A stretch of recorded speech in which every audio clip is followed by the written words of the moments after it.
She is a Muslim feminist and the author of Standing Alone, An American Woman's Struggle for the Soul of Islam. Asra Nomani, hey. How are you? Good, thank you. What a great pleasure to meet you. Thank you. I don't often say this to the guests right off, but you are a hero of mine. Oh, thank you you. really are, the way you stand up for the things that I've been trying to say, but it means so much more coming from you, because I'm not a Muslim and you are. So can this be a mutual gratification? Yes, please do. Just pour it on. Because seriously, you have honestly taken a position of moral courage. I'm a feminist, liberal Muslim. I know, a lot of contradiction in terms there, head spinning. But you have dared to challenge liberals to stand by their values, and I'm winning a lot of them over, by the way. You are. I really am. It's amazing how they used to boo me and now they don't. I posted that I was coming on your show and got more likes than most cat videos. You know what? I want to read this. I was in Ames, Iowa. I go on the road, doing my stand-up last weekend. Somebody handed this letter to the stage manager. I won't read the guy's name. He might not want it. He says, "Dear Bill Maher, watching your show, I have heard you ask, where are the moderate Muslims? I am a former political prisoner from Saudi Arabia. The moderate Muslims are in jail." Right. Because where did extremism get born? It was born in Saudi Arabia. It was born out of this theology of Islam that we don't want to accept. And today, this sad testimony in Paris, we don't know completely what has happened, but AK-47s, suicide vests, targeted attacks. It's probably not the Amish. Right. And so President Obama says that he's going to go after the terrorists. Don't want to speculate who. And he's going to go after the terrorist networks, but we don't mention what kind of terrorist networks. It's crazy. Yeah. That I don't understand that. And I also don't understand liberals who don't understand this man who says the moderates are in jail. How could liberals who stood for black people getting to go to college in the 60s, and then when I was in college they were protesting apartheid in South Africa, how can they not stand up against Sharia law?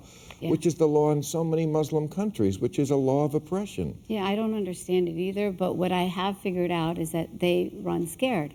They're afraid of the name-calling that you get targeted with, the name-calling that I get targeted with.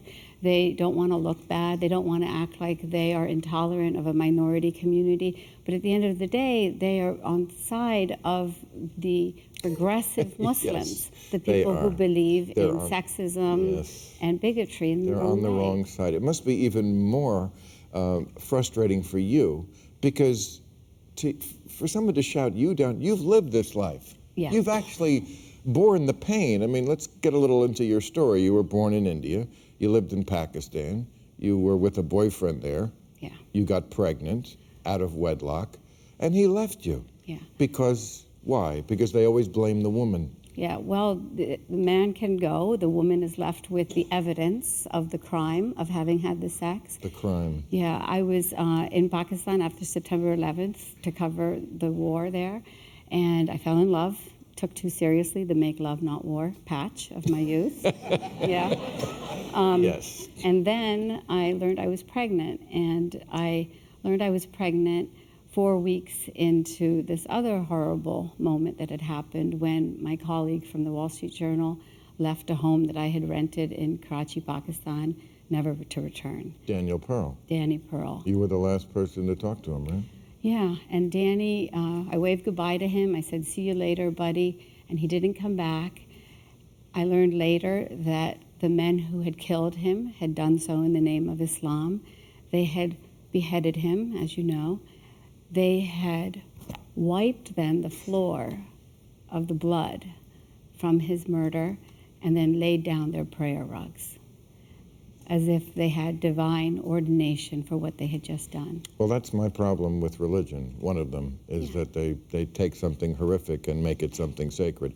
I am absolutely sure that ISIS thinks everything they do, every horrific crime, every atrocity, is an act of justice and an act for God. Right, and so when I was sitting there in Karachi and I learned I was pregnant, my boyfriend bailed on me, and I was criminal according to the laws of ISIS, the laws of Pakistan. Pakistan, yeah, sure. The laws of Pakistan.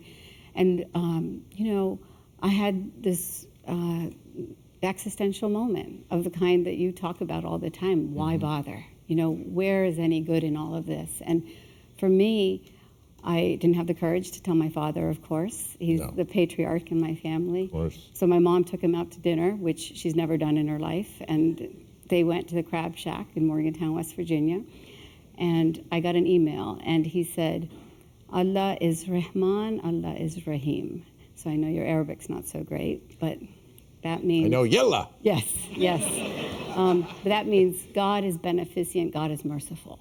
And so my parents showed me a grace and the type of tolerance, compassion, and love that they had raised me with in Islam that made me a journalist, that made me a friend of Danny, even though he was a Jew, right? This was the excuse that the murderers used to kill him. And I don't think any of us who criticize Islam are denying that that element is there. Yeah. It's just not right now ascendant. No. It doesn't seem to be where the energy is. Yeah. So when I get accused of demonizing Islam, Nicholas Kristof, who I consider a friend, was on our show. We had a big debate about this last year. I saw him recently, said, you know, Bill Maher demonizes Islam because a small percentage of the faith are extremist. First of all, I'm not demonizing, I'm characterizing. Right. How did we get to this place where just describing something is demonizing?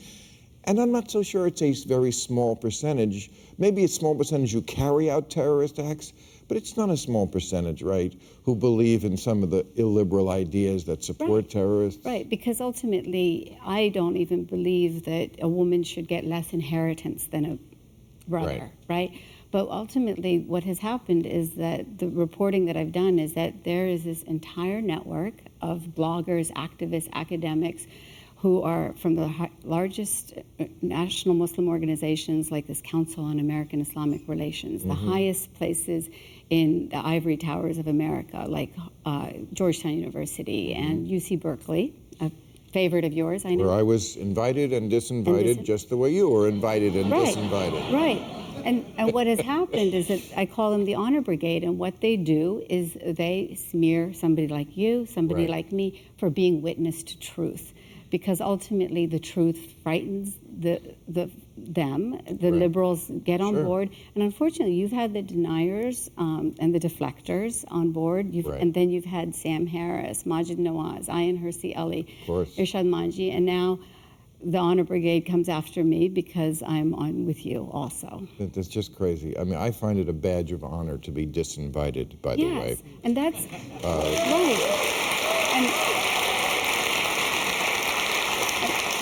And we're at a place in history where we have to challenge what does it mean to be honorable. Right. It is not honorable. And what does it mean to be liberal? Yes, and we have to stand up for the true liberal values. In your book, you have a great thing. It's the Islamic Bill of Rights for women, right? Yeah. You wrote a Bill of Rights. Right. And some of the things in it seem like they, to us, shouldn't even need to be written down. Right. Like the right to say whether you want to have sex or not. Yeah. Seems like it should be. Yeah, it's a radical idea, right? Radical idea. What are some of the other things in the Bill of Rights? Well, my first one was the right of a woman to have an orgasm. Very radical idea. Applause. I mean, in a lot of places, the right of a woman to have a clitoris. Because that is ultimately, That wasn't a joke. Right, because ultimately this is very intentional, because when you have this term of female genital mutilation, you remove the woman's right to pleasure.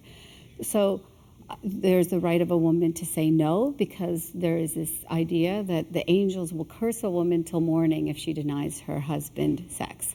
And so these are just basic human rights. And I ultimately believe that they are rights that Islam does validate, because while many of the principles that are being practiced today are unequal and sexist, the religion came as a progressive faith in the 7th century. Yeah. We just stayed stuck in the 7th century. Right. And so we need to fast forward to the 21st century. Well, what happened in Paris last night, or tonight, will that change anything, do you think?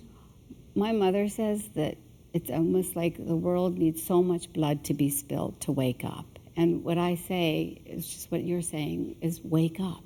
You know, we have to be honest about the fact that there is an ideology of Islam that is our war of our generation. And this is an ideology that we have to address, and we have to address it with moral courage. And you do. Guarantee tomorrow, bigot, Islamophobe. Right, exactly. Thank you for doing what you do. Thank you. All right, I'll see you again soon, I hope.